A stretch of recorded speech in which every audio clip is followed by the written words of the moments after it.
Primary lymphoid organs वे स्थान हैं जहां इम्यून सिस्टम की सेल्स का जन्म होता है और वो परिपक्व होती हैं। थाइमस और बोन मैरो, ये दो अंग इस श्रेणी में आते हैं। बोन मैरो हमारी हड्डियों के अंदर पाया जाता है और यह सभी रक्त सेल्स का स्रोत है, जिसमें इम्यून सेल्स भी शामिल हैं। थाइमस एक छोटा सा अंग है जो छाती के ऊपरी हिस्से में स्थित होता है। यह टी लिम्फोसाइट्स नामक विशेष इम्यून सेल्स को परिपक्व होने में मदद करता है।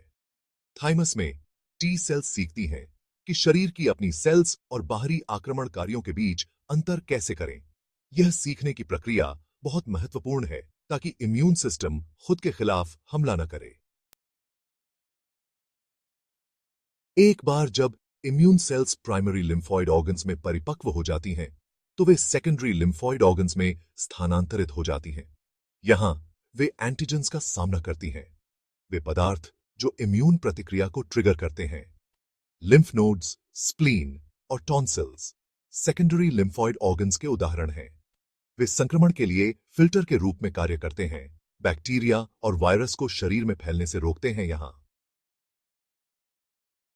इम्यून सेल्स एंटीजेंस का सामना करती हैं और आक्रमणकारियों से लड़ने के लिए एक साथ काम करती हैं। T lymphocytes, the commanders of the immune army. T lymphocytes, जिन्हें टी सेल्स भी कहा जाता है, इम्यून सिस्टम के प्रमुख खिलाड़ी हैं। ये सेल्स थाइमस में परिपक्व होती हैं और विभिन्न प्रकार की होती हैं।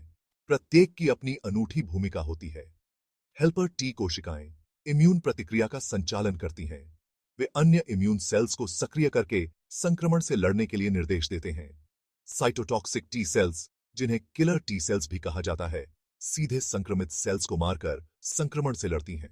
मेमोरी टी सेल्स पिछले संक्रमणों को याद रखती हैं और यदि वही रोगजनक फिर से शरीर में प्रवेश करता है तो तेज और अधिक कुशल प्रतिक्रिया प्रदान करता है। टी सेल्स के विभिन्न प्रकार एक साथ मिलकर काम करते हैं ताकि यह सुनिश्चित हो सके कि इम्यून सिस्टम विभिन्न प्रकार के संक्रमणों से प्रभावी ढंग से लड़ सके। The interconnected network, working together for immunity. Primary और secondary lymphoid organs T lymphocytes के साथ इम्यून सिस्टम के एक जटिल और परस्पर जुड़े नेटवर्क का निर्माण करते हैं। यह नेटवर्क हमारे शरीर को स्वस्थ रखने के लिए लगातार काम करता है। जब कोई रोगजनक शरीर में प्रवेश करता है तो यह इम्यून सिस्टम द्वारा पता लगाया जाता है। यह पहचान सेकेंडरी लिम्फॉइड ऑर्गन्स में होती है, जहां इम्यून सेल्स गश्त पर रहती हैं।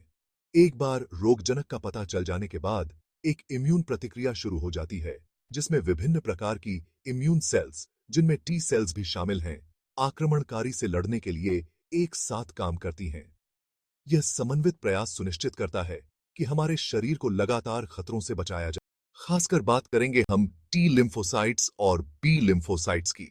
तो टी लिम्फोसाइट्स क्या होते हैं? ये एक तरह की व्हाइट ब्लड सेल्स होती हैं जो आपके शरीर की सेना के सिपाही जैसे हैं।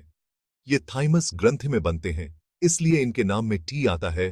टी लिम्फोसाइट्स बहुत जरूरी होते हैं क्योंकि ये सीधे वायरस से संक्रमित कोशिकाओं और यहां तक कि कैंसर कोशिकाओं पर भी हमला कर सकते हैं। टी लिम्फोसाइट्स के अलग अलग प्रकार होते हैं, लेकिन दो मुख्य प्रकार हैं, हेल्पर टी सेल्स और killer T cells. Helper T cells commander की तरह काम करते हैं, दूसरे इम्यून सेल्स को निर्देश देते हैं। ये साइटोकाइन्स नाम के पदार्थ छोड़ते हैं जो दूसरे इम्यून सेल्स को एक्शन में लाते हैं। ये सीधे संक्रमित कोशिकाओं पर हमला करके उन्हें नष्ट कर देते हैं। ये संक्रमित कोशिकाओं को कोशिकाओं की सतह पर मौजूद छोटे निशानों से पहचानते हैं, जिन्हें एंटीजेंस कहते हैं, और फिर ये अपना काम शुरू करते हैं। अब बात करते हैं बी लिम्फोसाइट्स की। ये भी एक तरह की व्हाइट ब्लड सेल्स होती हैं, लेकिन बोन मैरो में बनते हैं, इसलिए इनके नाम में बी आता है। बी लिम्फोसाइट्स शरीर के हथियार बनाने की फैक्ट्री जैसे होते हैं। ये एंटीबॉडीज बनाते हैं, जो खास तरह के प्रोटीन होते हैं जो बैक्टीरिया और वायरस जैसे पैथोजेंस को बेअसर कर सकते हैं। जब एक बी लिम्फोसाइट को कोई एंटीजन मिलता है तो यह सक्रिय हो जाता है और उस एंटीजन के लिए खास एंटीबॉडीज बनाना शुरू कर देता है। ये एंटीबॉडीज पैथोजेंस पर निशान लगा देते हैं ताकि दूसरे इम्यून सेल्स इन्हें नष्ट कर सकें। इसके अलावा बी लिम्फोसाइट्स मेमोरी सेल्स में भी बदल सकते हैं। ये मेमोरी सेल्स उन पैथोजेंस को याद रखते हैं जिनका सामना ये पहले कर चुके होते हैं। तो अगर वही पैथोजन आपके शरीर में दोबारा घुसने की कोशिश करता है, तो इम्यून सिस्टम बहुत तेजी से और प्रभावी ढंग से जवाब दे सकता है। साइटोकाइंस। साइटोकाइंस ऐसे सिग्नलिंग मॉलिक्यूल्स होते हैं जो इम्यूनिटी, इन्फ्लेमेशन और हेमाटोपोइसिस को नियंत्रित करते हैं। इन्हें शरीर का कम्युनिकेशन सिस्टम समझ लीजिए। जब आपके शरीर को कोई इन्फेक्शन पता चलता है, तो साइटोकाइंस रिलीज होते हैं ताकि दूसरे इम्यून सेल्स को अलर्ट किया जा सके। ये सेल ग्रोथ, सेल डिफरेंशिएशन और सेल डेथ में भी भूमिका निभाते हैं, जो उन्हें होमियोस्टेसिस बनाए रखने के लिए महत्वपूर्ण बनाते हैं। अब बात करते हैं ट्यूमर नेक्रोसिस फैक्टर या टीएनएफ की। टीएनएफ एक खास तरह का साइटोकाइन है जो इन्फ्लेमेशन में बड़ा रोल प्ले करता है।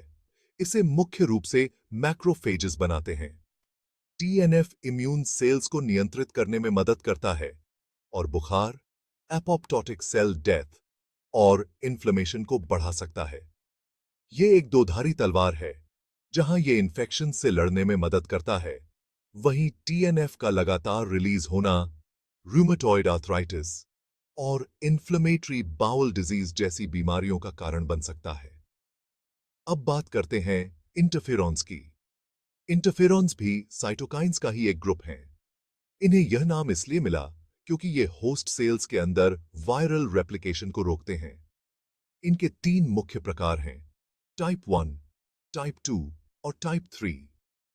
टाइप 1 इंटरफेरेंस जैसे आईएफएन अल्फा और आईएफएन बीटा वायरल इन्फेक्शन होने पर लगभग सभी सेल्स द्वारा बनाए जाते हैं। टाइप 2 या आईएफएन गामा टी सेल्स और नेचुरल किलर सेल्स द्वारा बनाया जाता है और मैक्रोफेजेस को एक्टिवेट करने के लिए महत्वपूर्ण है। टाइप 3 या आईएफएन लैम्डा एंटीवायरल डिफेंस में शामिल होता है, खासकर एपिथेलियल सेल्स में। तो आपको इन प्रोटीन की परवाह क्यों करनी चाहिए? क्योंकि साइटोकाइंस, टीएनएफ और इंटरफेरेंस को समझना यह जानने के लिए बहुत जरूरी है कि आपका शरीर इन्फेक्शंस और बीमारियों से कैसे लड़ता है। उदाहरण के लिए, ऑटोइम्यून बीमारियों में इम्यून सिस्टम गलती से शरीर के अपने ही सेल्स पर हमला कर देता है, जिसमें अक्सर ये प्रोटीन शामिल होते हैं। थेरेपीज में साइटोकाइंस को टारगेट किया जाता है ताकि या तो कैंसर जैसी बीमारियों के खिलाफ इम्यून रिस्पॉन्स को बढ़ाया जा सके या ऑटोइम्यून बीमारियों के मामले में इसे कम किया जा सके। संक्षेप में, साइटोकाइंस आपके इम्यून सिस्टम में बहुत जरूरी मैसेंजर्स हैं।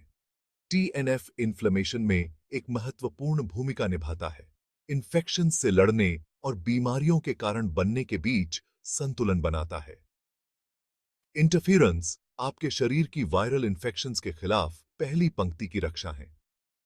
मुझे उम्मीद है कि यह जानकारी इम्यून सिस्टम के इन महत्वपूर्ण घटकों को समझने में आपकी मदद करेगी। याद रखें, इन बुनियादी बातों की अच्छी समझ इम्यूनोलॉजी और थेरेपीज में अधिक एडवांस स्टडीज का रास्ता खोल सकती है। देखने के लिए शुक्रिया। अगर आपको यह वीडियो मददगार लगा तो लाइक, शेयर और ज्यादा बायोलॉजी की जानकारी के लिए सब्सक्राइब करना न भूलें।